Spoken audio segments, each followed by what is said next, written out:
Hello, welcome back to Galactic Reviews, and we just got done watching Oppenheimer, the movie about, you guessed it, Oppenheimer.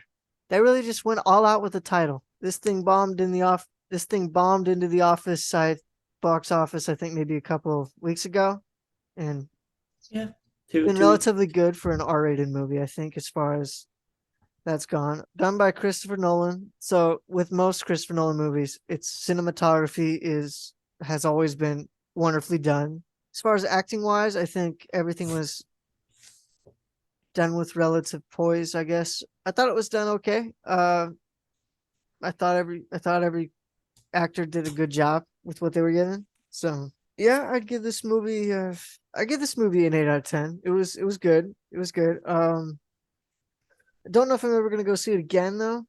It's a more one and done movie, in my opinion, just because it is a biopic, and that really isn't my forte, shall we say, for movie choices.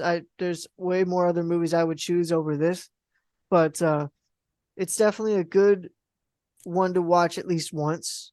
If I had to watch like something that was somewhat historical, it would probably be this. I think they did a relatively good job. I don't know if I don't know a whole bunch about the history of Oppenheimer, a whole bunch. So I don't know what to say other than he was the sort of like it showed in the film. He was the head of the atomic bombs research and stuff and keeping all that together. And I think he's known as the father of the atomic bomb. But that's basically all I remember while staying up through history class. That's basically all I can remember on him. Uh, so I don't know how well they played that out as far as like how historically accurate all that is. From what I've heard, people have been saying about this film is that Christopher Nolan said the stuff in black and white is verbatim historically accurate stuff, whereas the stuff in color is stuff that they perceived to have happened. Like they're not 100% sure what happened during those times. Hmm.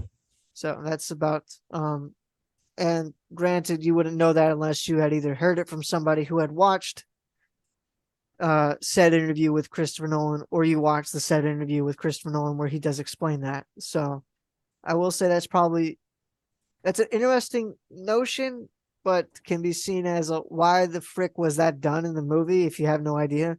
No, and I just thought it was kind of like differentiating timelines. Yeah. I didn't really think too much about it. Two different perspectives. Yeah. One was following Oppenheimer. One was following the not general Strauss. Strauss. Strauss. Yeah. Uh That's all I yeah. kind of thought about it.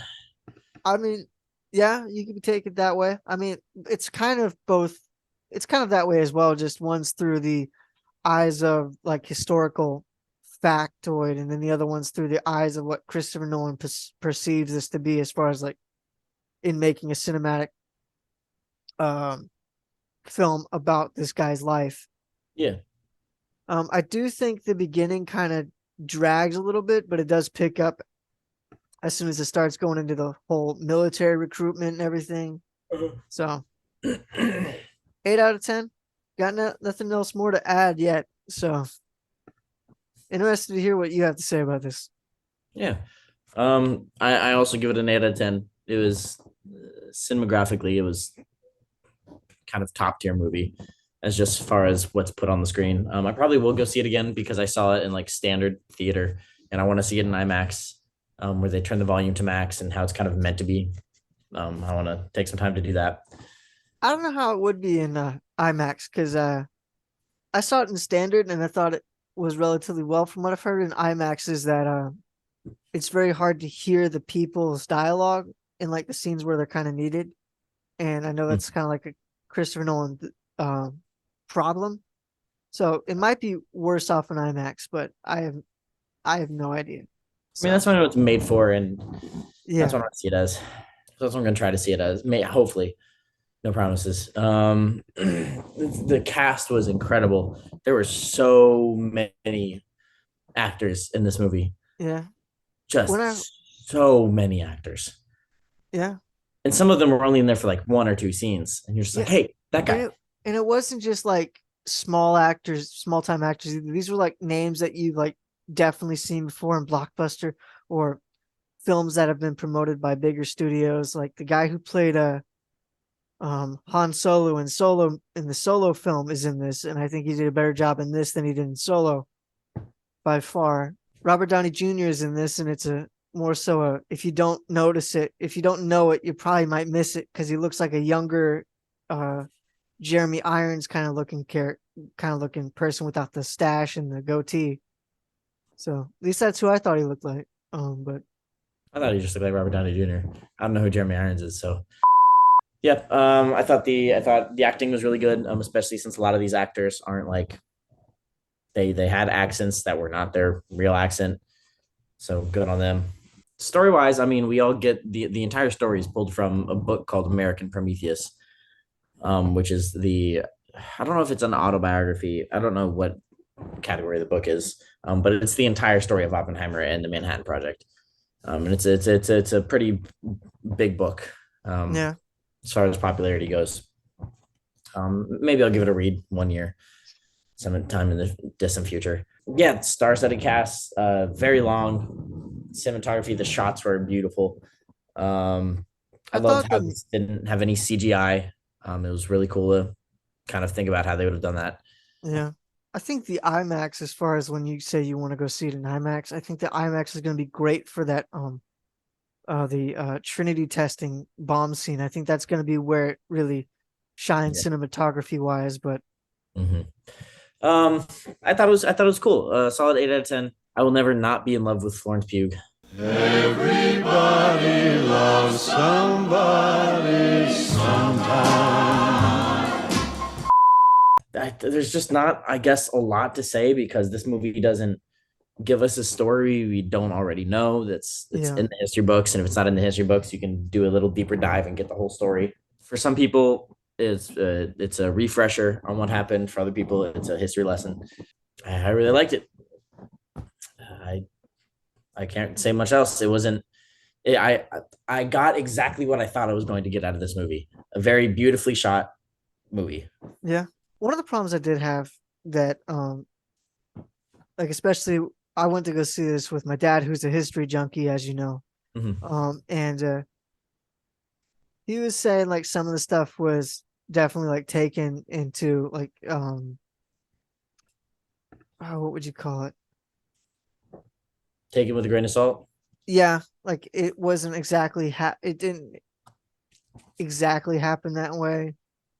And They adapted or some details. yeah, they definitely did. And I would say especially with the thing about communism as far as that goes, like that was it felt like they somewhat underplayed that a little bit because it was a very like they underplayed the importance and skepticism of it to some degree because it just I could see why I like I'm not saying that as but I can see where people have made because people have made that have said that as a problem for this film or that is a problem this film does have is that it kind of downplays the whole um to some extent downplays the whole communism, the whole communist party, the whole problem with communism in America and all that, all the spies and stuff. It kind of does downplay that as far as like when Gotcha, it gotcha, goes gotcha, down gotcha. to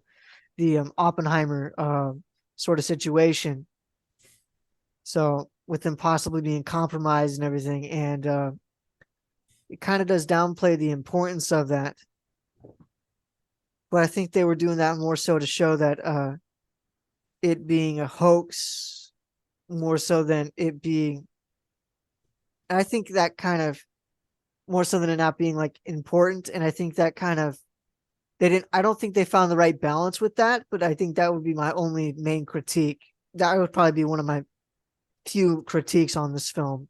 Um, and like I said, I'm not I'm not knowledgeable on exactly this history, but like verbatim how stuff happened. So this would be something I defer to other people that I, know this way more than I do. yep, I have no context for Yeah. that history was like one of my worst subjects.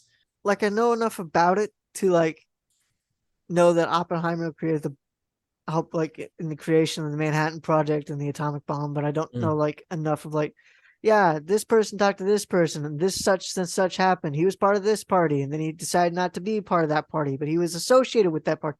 Like I don't know all that and I don't know all those details. It's kind of But I hard to know know, those details unless you live through yeah, it. yeah. Which might be why my dad like knows so much. Yeah, He's 'cause you lived saw it through in the base. headlines every day. Well, that and he's like lived since he's old. So, but yeah, I can see why like I can get why people have that complaint. And so I can definitely understand that complaint. I'm not saying that's my complaint per se, but Mhm. I do understand that complaint. And if I dig more into it, that actually might be one of my complaints if I went to look back at this later. Yeah, all in all, I'd say it was a Pretty good pretty good film. film. Yeah. Just Yes. long. Yeah. It's real long, and the pace is pretty kind of like consistently. Yeah. It doesn't drag, but it's not fast. There's like a Yeah. handful of scenes where the pace really picks up or really slows down. But throughout the Yeah. entire movie, it's relatively kind of just I think it starts out steady. like kind of slow, but it's kind of like also trying to the starting of a train of getting a train moving. It's going to take a lot more oomph to get it to go where you want it to go, and it kind of does pick up that way once it starts getting to him uh going into the Manhattan Project and everything. At that after that point, it really starts picking up. Like you really start getting more into these characters and stuff. Yeah, I'm not saying it's a perfect movie, but it's a good one. Yeah, definitely. Right. Yeah. Now, would you see this again? Or you already said you're going to. On my own time, like if I was just laying down and like I'm gonna put on a movie, nah. It's just as far as entertaining. When I think of entertaining, I think of like having a fun time. I wouldn't call this entertaining. I think it's interesting. I think it's Yeah. intriguing and interesting, and but it's not like a fun movie. It's definitely a serious historical biopic, dramatized historical movie. Um, So if you like those, yeah, put it on. But that's not my movie. I Yeah. wouldn't see it again. I just want to see IMAX because I've just heard I gotta. Yeah. And I'm not saying like it's I'm not I don't think it's dramatized to the extreme like a lot of other biopics Yeah. might be. I just think they downplayed some of the things in order to make some other things prevalent. Mhm. Um and I think they did that with the communist sort of problem that was happening in Well, I mean, America. it was called the Red Scare. Like it Yeah. had a whole name. Yeah, but it was something that had some validity in it. The Yeah, no, that was it was essentially a witch hunt throughout not America, not from what I complete remember. not completely. Like it definitely I learned still it. I do remember that the Red Scare.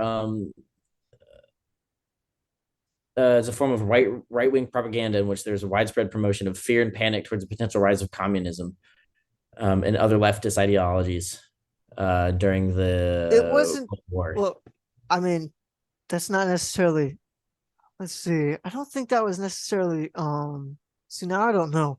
But I didn't think that was because there was some validity in it as like they Russians were still getting the info from um Oh, never from mind. The the Red Scare was during the Cold War. I didn't know the years of the Cold War. This is the yeah, I was failing of about American okay. education system. That was before Oppenheimer. My bad. Okay. I was about to be like, yeah, that didn't That was sound that was right, but before Oppenheimer. yeah, because I'm thinking in accordance to this context. Yeah. I don't know about the Cold War. I don't know enough about the Cold War for that Red Scare, but I know for this that kind of was how it was because it at least in this context it was still a bad Mhm.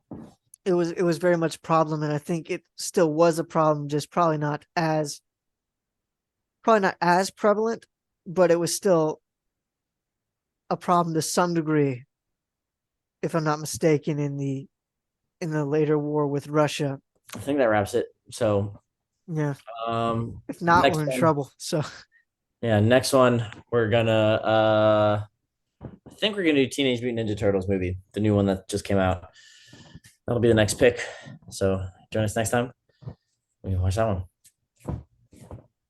oh yeah, what'd you think of Florence Pugh's tits? It's not like I haven't seen it before.